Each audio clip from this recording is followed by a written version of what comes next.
Aloha, Legacy family. Welcome once again to Witness in a Minute, where the goal is to provide you the tools and encouragement to carry out the Great Commission. When we think of God, we usually consider the fact that He is righteous, holy, loving, and good. But here is something else to consider about God. He is a God who has suffered. Suffering brings us closer to God. God dropped this on me as I was in quarantine with COVID.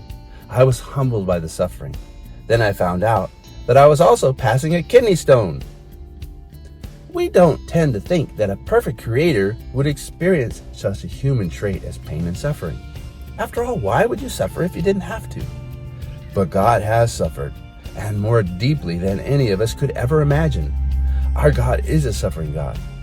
The prophet Isaiah in Isaiah 53, 3-5 describe what Jesus went through at Calvary.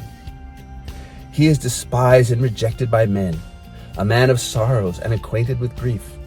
Surely He has borne our grief and carried our sorrows, yet we esteemed Him stricken, smitten by God, and afflicted.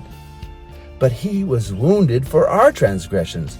He was crushed for our iniquities.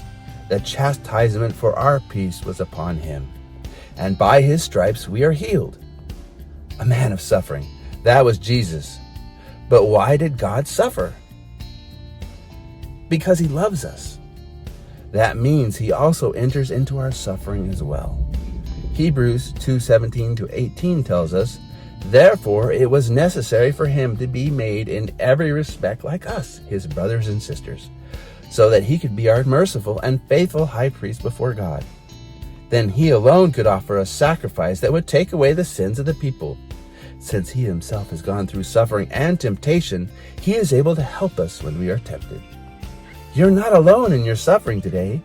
Jesus has been there and walked in your shoes, and He is here for you right now. So call out to Him, and may God bless your next adventure as you witness in a minute. Aloha.